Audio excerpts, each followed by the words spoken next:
The cold winds and icy snow are as nothing to me. There is no flesh to feel such biting cold. No avenue for weakness. No fertile ground for infirmity to grow. As I descend the mountain towards what appears to be an agromenial village, the air warms. I can see movement below. Visibility is improved, and scanning the plains below I can tell something is wrong. Where are the endless fields? Where are the vast mag harvesters? I can only see a few small fields extending but a few miles from the village. If this is no agro-world, this may be a feral or feudal world. This may make things more difficult. I make my way down to this village, leaving the pod behind. Young Abaya scrambled over the rocks and stones at the foot of Mount Moriah, where the star had fallen. He knew the prophecy. It was one of his favorite stories as a child. The Father of all would send his golem and protect his people. Then there would be a time of preparation and testing, where the people shall pass through fire and be cleansed of all impurities to be made new. The story eventually concluded with the servants of the Master of Mankind fighting his enemies at the end of the world. Abaya was confident that, if this truly was the golem sent by the Great Father, he would likely not live long enough to see the foretold cataclysm. This was a time for excitement, not a time for worrying about the future. Abaya was young, hearty, and enthusiastic. He bounded up the rocks and stones and worked his way around the brambles and shrubs that dotted the mountainside. He was the apprentice to the priest Methuselah, and so he was tasked with finding out if this was indeed the golem from the prophecy. If it was, he was to guide it into town. The young man was about half an hour into his climb when he began to slow down a little bit. Youth can carry one far, but Abaya was not a mountain climber.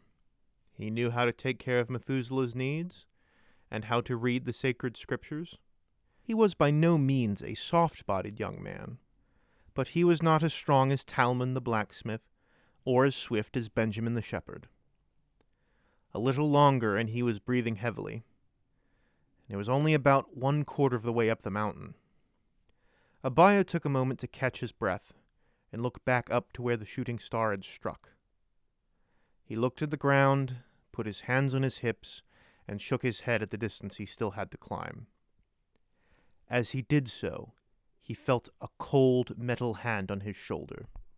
Menial, I require your assistance. The young man nearly leapt out of his skin in surprise. Had the Space Marine not held him firmly in place, he very well might have lost his footing and fallen all the way back down the mountain. Abaya was face to face with an enormous, black-clad metal man bearing the sigil of the hand in the jagged wheel. 1,000 thoughts entered Abaya's head, his fear mixing with excitement. He simply stared in silence. Menial, acknowledge. Abaya was shaken from his dumbfounded state and began sputtering words out. He had a plan in his mind of what he would do and say when he saw the golem. He would speak firmly and respectfully, and hail the mighty servant of mankind. But he could manage no such thing. He stuttered and fumbled over his words. Acknowledge, yes, I'm Abaya. My master is Methuselah. We want you to come to the village. The prophecy said, well, you probably know all about the prophecy, being one of the sons of light. Be silent, menial. I require your assistance. I order you, in the name of the Emperor, to take me to your master. I must rejoin my brothers. Rejoin? You mean leave? You must return to the Emperor. Yes, it is of the utmost importance that I leave as quickly as possible. I require a void craft. A what? A void craft, a spacefaring vessel. Oh, well, I don't think we have such things in our village. I haven't even heard of any such craft in the great city of Shem. Who is the planetary governor here? I wish to contact them immediately.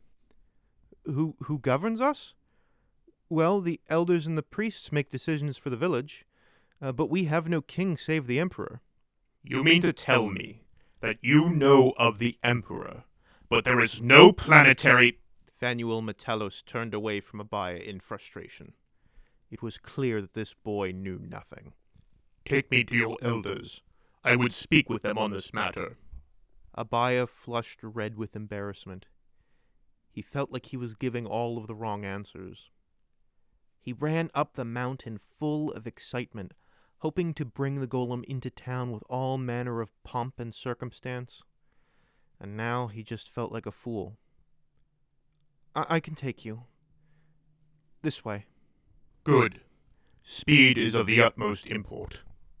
Abaya jogged behind the golem, who moved with remarkable speed as he descended from Mount Moriah. The young man had to scramble to keep up with him, being careful not to lose his footing.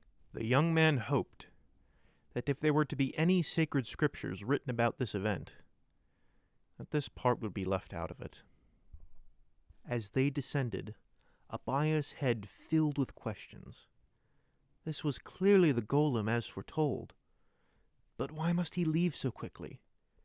Was he not to become the defender of the emperor's people? The young man only hoped that Methuselah could give the golem wiser and better answers than he could, as the two headed down the slopes to their humble village. No man do they call me, my mother and my father, and all my comrades as well. Hey everybody, thank you all for watching the latest episode of my Heart of Iron series. If you enjoyed what you watch, please give a like and comment below, as that helps the Iron Hands stay in good repair. If you are new to this channel and you enjoyed the story, please subscribe so that way you can be updated on your own local prophecies involving enormous super soldiers. If you are completely confused as to what's going on, you can click on the playlist and watch the first episode. And if you want to shower me with wealth so I can buy fresh augments, you can support me through Patreon or my PayPal. Thank you all very much. No Man, out.